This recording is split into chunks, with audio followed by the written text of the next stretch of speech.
नमस्कार, म दिपेश तिवारी।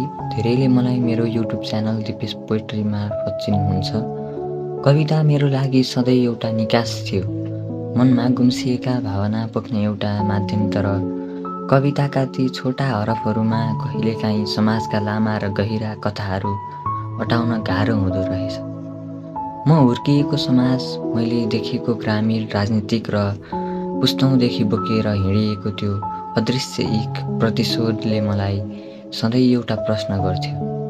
हामी विकासको कुरा त गर्छौँ, तर हाम्रा मनका साँच सिमानाहरू कहिले मेटिन्छन्?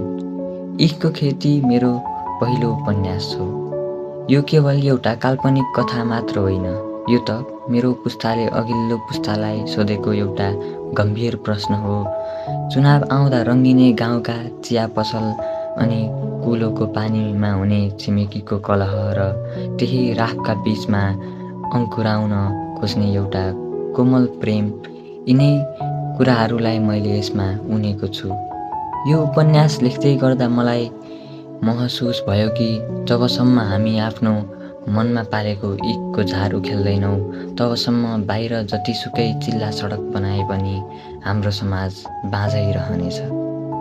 आशा छ मेरो यस उपन्यासमा रमेश र सायाको सङ्घर्षले तपाईँको मनको कुनै कुनामा एउटा सानो हलचल पैदा गर्नेछ। यदि यो पढेपछि तपाईँले आफ्नो कुनै पुरानो शत्रुलाई माफ गर्ने आँट गर्नुभयो भने सम्झनुहोस्, मेरो इखको खेती सफल भयो। सम्झनुहोस्, मेरो यो इखको खेती उपन्यास सफल भयो। इखको खेती चाहिँ एउटा यस्तो बाली हो जसलाई रोप्न कुनै बिउ चाहिँदैन, केवल एउटा सानो चित्त दुखाइ वा अहङ्कार काफी हुन्छ। तर यसको फसल काट्ने बेलासम्म आइपुग्दा भने पुस्तौँ पुस्ताको खुसी खरानी भइसकेको हुन्छ। हाम्रो समाजमा, विशेष गरी हाम्रा गाउँघरका गल्छीहरूमा विकासका ठुला कुरा त भए, तर मान्छेको मनभित्र गुम्सिएर बसेको त्यो पुरानो इख भने कहिल्यै मेटिएन। यो उपन्यास इखको खेती केवल एउटा काल्पनिक कथा मात्र होइन, यो त हाम्रै समाजको ऐना हो। यसमा तनहुँको एउटा सानो गाउँको भूगोल छ, जहाँ सेती नदी सुसाउँछ तर मान्छेका मनहरू भने सुक्खा छन्। यहाँ एउटा पात्र छ, रमेश, जसले क्यामेरा र कविताको माध्यमबाट समाजको त्यो कुरूप ऐना देखाउन खोज्छ। यहाँ एउटा हर्कबहादुर छ, जो शक्तिको उन्माद छ, र एउटी साया छिन्, जो आफ्नै विरासतको पाप पखाल्न विद्रोह गर्छिन्। यो उपन्यासले भन्छ, प्रतिशोधले अर्को प्रतिशोध मात्र जन्माउँछ। जबसम्म हामी क्षमा र प्रेमको भाषा बोल्दैनौँ, तबसम्म हाम्रो समाज जतिसुकै आधुनिक भए पनि भित्रभित्रै खोक्रो भइरहनेछ।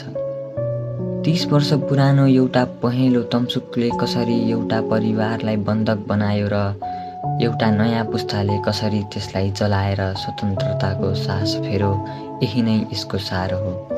मैले यो पाण्डुलिपि तयार पार्दा शब्दहरूमा केवल भावना मात्र होइन, एउटा सुन्दर सन्देश पनि भर्न खोजेको छु। मलाई विश्वास छ जब श्रोताले यी उपन्यासका हरफहरू सुन्नेछन्, तब तपाईँहरूको मनमा कसैप्रति रहेको इख अलिकति भए पनि कम हुनेछ र त्यहाँ क्षमाको एउटा सानो पालुवा पलाउनेछ।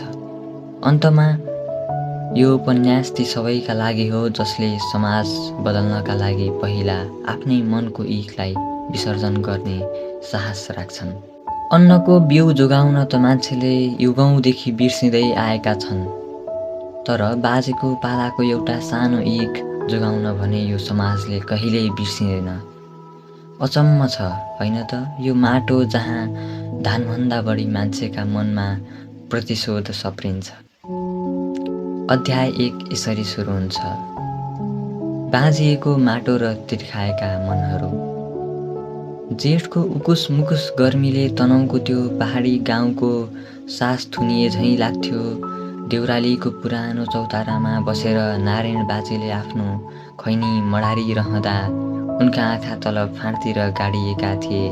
सूर्यको अन्तिम झुल्कोले सेती नदीको कञ्चन पानीलाई होइन, बरु सुक्न लागेको त्यो कुलोलाई ऐना जस्तै टल्काइरहेको थियो। यसपालि पनि पानी तल्लो घरेले नै थुनेछ नाति, बाजेले एउटा लामो तातो सुस्केर हाले। उनको स्वरमा थकान मात्र थिएन, एउटा पराजित पुस्ताको मौन क्रान्दन थियो। बाजेका गालामा मुजा परेका केही रेखाहरूमा सायद त्यही कुलोको पानी नपाएर तिर्खाएको माटोको कथा लुकेको थियो। रमेश, जो भर्खरै सहरको कोलाहल र आधुनिकताको चमक छोडेर आफ्नो थात थलो फर्केको थियो, उसले आफ्नो क्यामेराको लेन्सबाट अस्ताउँदो घामलाई कैद गर्दै भन्यो, बाजे, पानीको कुरा मात्र हो र गाउँभरि मान्छेका मनहरू चिरिएका छन्। तपाईँ कुलाको कुरा गर्नुहुन्छ? हो, गाउँ फाटेको थियो। चुनाव आउन अझै 2 महिना बाँकी थियो, तर गाउँका चिया पसलहरूमा मान्छेहरूका अनुहार पार्टीका झन्डा जस्तै रङ्गी बिरङ्गी भइसकेका थिए। कसैले कसैलाई सग्लो नजरले हेर्दैनथे।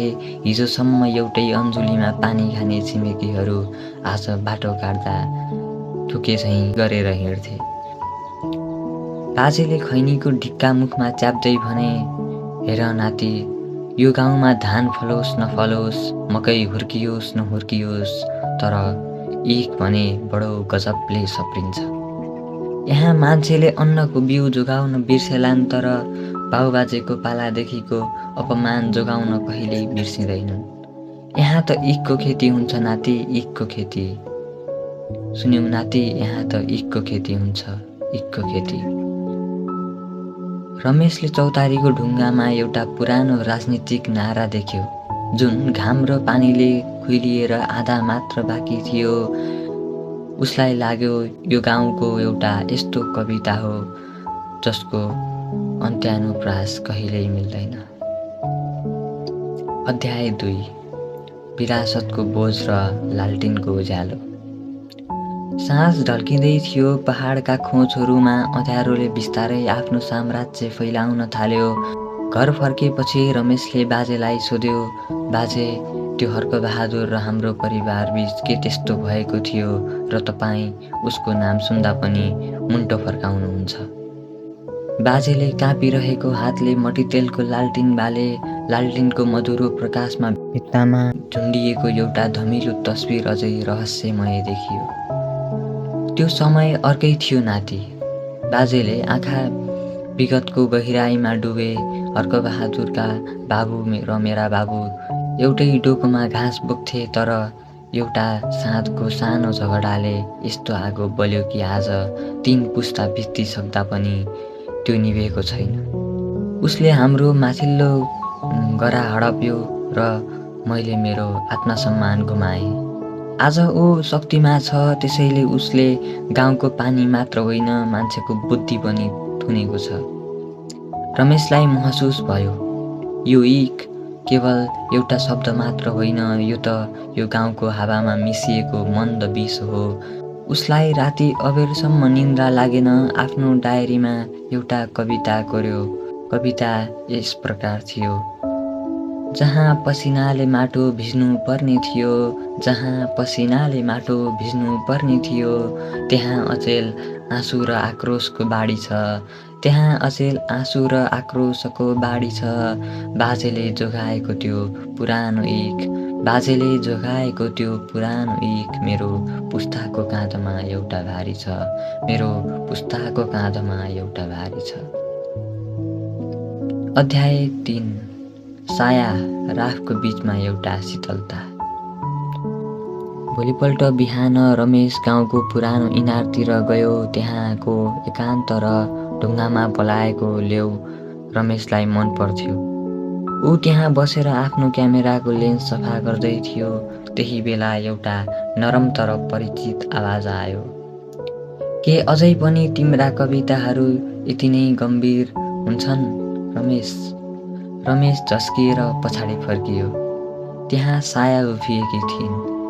कटनको कुर्ता र साधारण लुगामा पनि उनको उपस्थितिमा एउटा यस्तो ओज थियो जसले गाउँको उकुस मुकुस गर्मीलाई पनि बिर्साइदिन्थ्यो। साया हर्कबहादुरकी छोरी मात्र थिएनन्, उनी त रमेशको बाल्यकालको त्यो धमिलो याद थिइन्, जो सँगै स्कुल जाँदा बाटोमा ऐसेलु टिपेर खान्थे। साया, तिमी कहिले आयौ? रमेशले क्यामेरा साइडमा राख्दै सोध्यो। हिजो बेलुका, बुवाले त तिम्रो बारेमा धेरै गुणगान गाइरहनु भएको थियो, सायाले हल्का व्यङ्ग्य गर्दै भनिन्। भन्दै हुनुहुन्थ्यो, नारायण बाजेको नाति त खुब ठुलो क्रान्तिकारी कवि भएर फर्किएछ। रमेश अलि गम्भीर भयो। क्रान्तिकारी त होइन साया, तर तिम्रो बुवाले गाउँमा जुन विष छर्नु भएको छ त्यसले मलाई मौन बस्न दिएन। तिमीलाई थाहा छ, यो इनारको पानी पहिला सबैले सँगै खान्थे, आज यो पनि 2 भागमा बाँडिएको छ। सायाले इनारको पानीमा एउटा सानो ढुङ्गा फालिन्। पानीमा लहरहरू पैदा भए।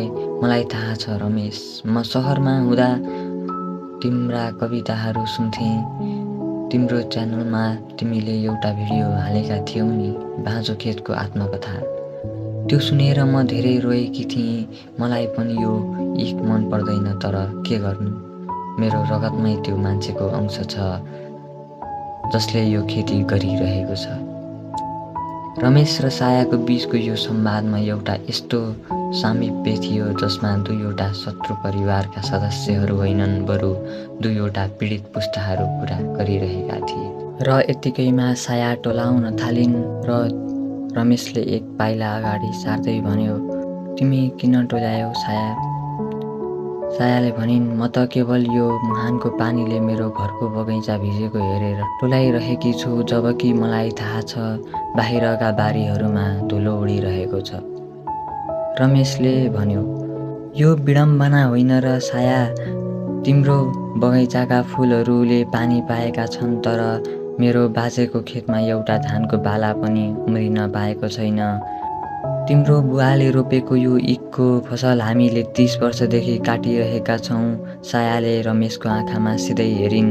उनका आँखामा आक्रोश होइन, एउटा गहिरो ग्लानि देखियो। बुवाले जे गर्नुहुन्छ त्यसमा मेरो कुनै नियन्त्रण छैन रमेश, तर मलाई लाग्थ्यो सहरबाट फर्केकाहरू अलि उदार हुन्छन्। कि तिमी पनि यो पुरानो दुश्मनीको भारी बोकेर हिँड्छौ? दुश्मनीको भारी मैले बोकेको होइन साया, यो त तिम्रो बुवाले दिएको उपहार हो।